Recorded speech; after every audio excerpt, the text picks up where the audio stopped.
Perfect. There we go. That'll work better. Well, good morning. Thank you all for being here. Again, I'm Kristi Noem, the Secretary of the Department of Homeland Security, and I've had the opportunity today to spend some time with some of your elected officials, some of those that are involved in election security here, and local leaders to discuss what we can do to make sure that we have integrity in our election systems going forward. I want to thank some of them that came today. Justin Heap is here. He's the recorder of Maricopa County. I want to thank him for sharing some wisdom with me on what we can do to partner together. Also, State Representative John Gillette of the 30th District is here too, and I want to thank him for all of the information that he shared with me. Jennifer Wright is the former Assistant Arizona Attorney General for the Elections Unit, and she's here as well and shared her wisdom and work over the years to make sure that when people go to vote in an election that they can trust that that vote counted and that they had the chance to cast their support behind the candidate that they wanted to. You know, at the end of the Constitutional Convention in 1787, Benjamin Franklin was asked out on the street by a woman what kind of a government that we would have. And he replied to her, "A republic, ma'am, if you can keep it."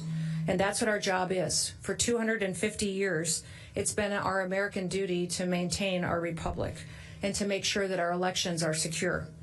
Republics depend on the confidence of their citizens, that when they vote, that their vote matters, that it counts. And our elections are essential to make sure that that confidence stays there, that they know and trust that the system is fair. Since returning to office, President Trump has made election integrity a priority. He's made it a cornerstone of his Make America Great Again agenda. And the truth is that our election system needs a lot of work. From state to state throughout the country, we see challenges and things that can be improved on. And although the Constitution gives states the primary responsibility for running their elections, Congress also gives authorities and duties to the federal government. Now, as the Secretary of the Department of Homeland Security, those authorities lie within my department, and the responsibility lies with me. I have the responsibility of not just pointing out different vulnerabilities that we may see in our election systems, but also with making sure that we're putting forward mitigation measures that can be enacted at the state and local level to make sure that our elections are run correctly, that the votes are counted and tabulated, and that the people that were elected are put into those positions. As President Trump said, we will either fix our nation's election issues or we will no longer have a nation to save. Right now, America has a golden opportunity, a wonderful opportunity to show that we are serious about securing our elections and that we care about making sure that we preserve our sacred republic. Earlier this week, the House of Representatives passed the SAVE Act. This is federal legislation that does some common sense, straightforward things. First of all, it requires a photo ID in order to vote in federal elections. It also requires proof of citizenship in order to register to vote. And it requires states to remove non-citizens from their voter rolls. These measures are extremely popular with American citizens. American people have common sense, and they want to see reforms like this put into their elections. In fact, a Gallup poll was recently released that shows 84% of Americans support a photo ID when they go to vote, that 83% support proving your citizenship when you go to register to vote. A Pew Research poll showed that 95% of Republicans and 71% of Democrats agree with voter ID. There's a reason why more than 80% of Americans support these measures, and that's because they work and they're common sense and they build trust into the system. It's common sense that our elections should belong to the American people, that they should be the ones who get to vote, whose votes are counted, that they get one vote, not more, not less. It's common sense to make sure that foreign nationals don't vote in our elections, don't elect our leaders, and have a say in how our country runs. They don't and should not be allowed to be trampling on the voice of the American people, and will no longer allow American citizens to be disenfranchised, to have their voices suppressed by criminals, by hostile foreign actors, and by illegal aliens that shouldn't be here in this country. It's a fact that non-citizens have been voting in our elections. They've been registered and they have voted from state to state. For example, one of the most recent individuals that we've talked about is Ian Andre Roberts. He was an illegal alien from Guyana that was arrested by ICE while serving in Des Moines, Iowa as the school district superintendent. Perhaps you remember hearing about that arrest. Despite him being here illegally in this country, he was registered to vote in Maryland. He had a long rap sheet also of criminal charges, including narcotics possession, second and third degree possession of a weapon, and criminal possession of a forgery instrument. In Coldwater, Kansas, we had an illegal alien that was able to vote and was even elected as a mayor. He was charged by the Kansas Attorney General last fall for voting without being qualified and to election perjury charges thanks to assistance from the United States Citizenship and Immigration Services Agency. As it stands, current guidelines for the National Voter Registration Act effectively stop states from going forward and checking citizenship during registration. The Save America Act would fix this. It would make sure that we close those loopholes and that we ensure in American elections only Americans vote. Critics assert that the Save America Act will somehow hurt American voters. That's just absurd and absolutely not true. One of the claims that they have made in criticizing this bill is that they say that newly married women would be disenfranchised because they've had a name change. Well, there's many women out there, including myself, who've been married and changed our names when we re-registered to vote. And likewise, the idea that this bill would make it impossible for U.S. service members to vote if they're deployed overseas, well, that's completely false as well. For all of those procedures that are in place today continue to stay that way after this act is passed and signed into law. They also say that this act requires voters to have a U.S. passport to register. That's not true. There's multiple options that are given to provide proof of citizenship, including military ID, government ID, photo ID with a proof of birth and location. In fact, if an individual has no documentation, they have the option of appearing at an election office and providing an affidavit stating that they are a citizen of this country. Now, another ridiculous conspiracy theory that we've heard is that the federal government will remove people from state voter rolls. Well, that's just simply not true. That state and local election officials do the registration, and they maintain these lists going forward. We just help them do their job and make sure that they're doing it correctly. Each of the arguments that have been laid out to criticize this bill are baseless speculation from the radical left because they want illegal aliens to vote in our elections. They want to disenfranchise American citizens by telling them that their votes don't matter. There's only one reason that anyone would oppose this bill, and that's because they would want to cheat. They want illegal people and aliens in this country to be able to vote for them and to rob the United States citizens of their vote. And that's why they resist us at every single level when we're trying to deport people back to their home countries or stop them from committing crimes against the American people. That's why they do not support voter ID, proof of U.S. citizenship, or clean voter rolls. That's why the Save America Act is absolutely critical to our country's future. Because without secure elections, we lose what makes our country so great. And then when we lose that, we lose our country altogether. Almost 200 years ago in 1833, a Supreme Court Justice Joseph Story warned us with this. And he warned us this about illegal entry into our country. If aliens might be admitted indiscriminately to enjoy all of the rights of citizens at the will of a single state, the Union itself might be endangered by an influx of foreigners, hostile to its institutions, ignorant of its powers, and incapable of a due estimate of its privileges. There is no room in our election system for people that aren't Americans. There is no room in our election system for fraudsters and foreign influence. The Declaration of Independence said this simple, self-evident truth, that governments derive their just powers from the consent of the governed. Fair and secure elections are how we measure the consent of the governed, and they ensure that our American citizens' voices are heard.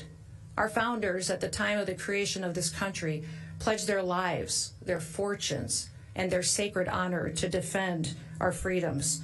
In fact, the Continental Army went for years without being paid, and they braved through the brutal winter at Valley Forge as well. They did all of this because they wanted to ensure that their people, their families, and that their descendants could continue to live freely and could govern freely.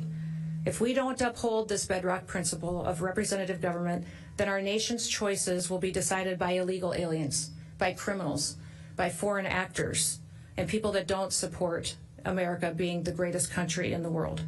Our nation's choices, instead, if it were allowed to degrade our election system, would allow illegal aliens, criminals, and others to undermine our country. This kind of election security is something that the government owes to the American people, and it's something that we, the American people, owe to ourselves.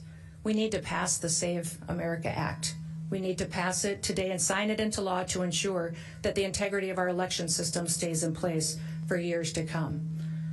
May God continue to bless this great state, the great people who are working to make sure that everybody's vote matters and that it counts. May God continue to bless the great United States of America. Thank you. With that, I will open it up to any questions that you may have. Yes. Arizona already requires proof for citizenship, and there have been repeated audits that have found that there is no widespread fraud happening in Arizona. Do you worry that emphasizing election security threats without evidence could undermine public confidence? And how do you ensure that messaging doesn't further any misinformation? We have a SAVE program that is available to the state of Arizona that the state of Arizona could ensure through their Secretary of State that every county has access to, and allow them to go back in and verify those individuals that are on the voter rolls today to make sure they should be voting in the elections that come forward. That's what I would encourage the Secretary of State to do, and I'll be sending out mitigation measures that can help build promise back into that system to maintain the critical infrastructure that is our elections.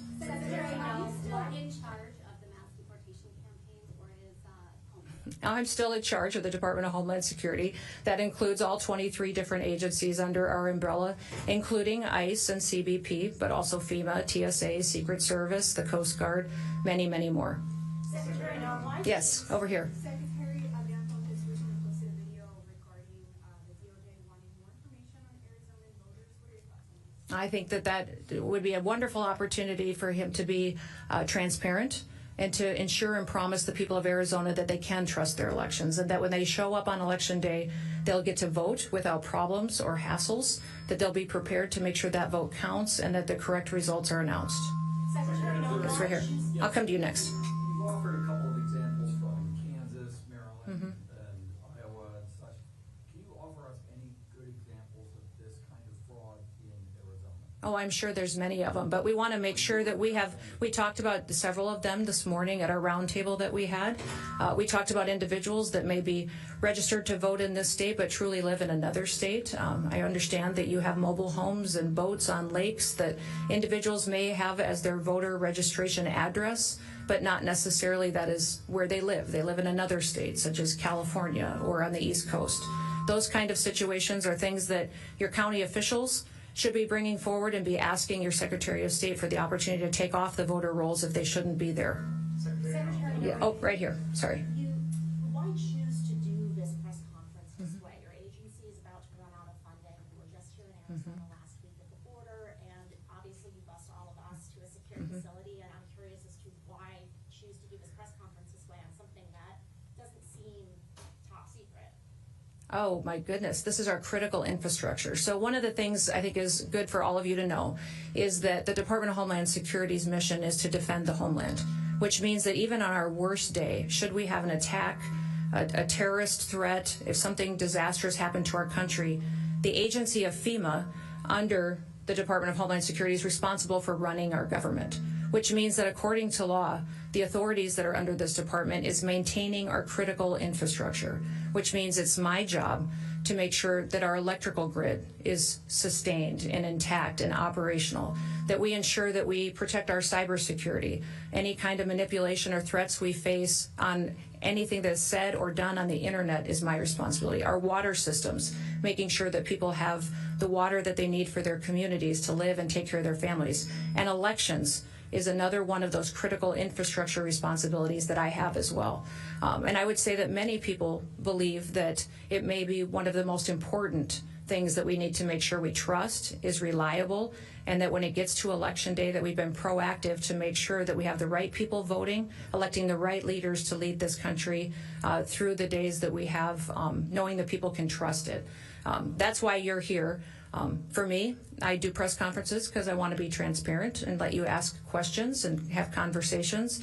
But I hope that you do recognize that in the past, your state has been an absolute disaster on elections, that your leaders have failed you dramatically by not having systems that work, by disenfranchising Americans who wanted to vote, that had to stand in lines for hours because machines failed or software failed. There's no state that could use more improvement than Arizona. And you should be asking all of your leaders what they're doing to fix the system. What are they doing to make sure that individuals in this state can trust that their vote is going to be taken, that it's going to be counted, and that it's going to matter to make sure the right people are in charge? Yes. Right over here? Yes. In Arizona, we already require proof of citizenship to register to vote, but we also allow members of our tribal nations to use their enrollment documents to vote. Under the SAVE Act, they wouldn't be able to do that. The tribal IDs are recognized. Tribal IDs. But most tribes don't have tribal IDs, not with photos and places of birth. They wouldn't There's many different options that can be used. Now remember, the SAVE Act only says that you need to prove your citizenship when you register to vote. It does not say that you have to prove your citizenship and able to go and vote. When you go vote on that day, you need to have a photo ID. And many times in Arizona here, you do have that requirement on your voter rolls. However, I understand that you need to go back and clean up your voter rolls. We have a program through the Department of Homeland Security that's called the SAVE program that your Secretary of State and your governor can use today to clean up voters on your rolls that shouldn't be there. Maybe people who've passed away, people that aren't citizens, people that don't live here. And that would make sure that in your next election, when people are casting their votes, they know they're voting for the right decisions, and that those votes are counted, and they're counted appropriately, and someone else didn't get to weigh in on their leadership. Secretary Noem. Yes.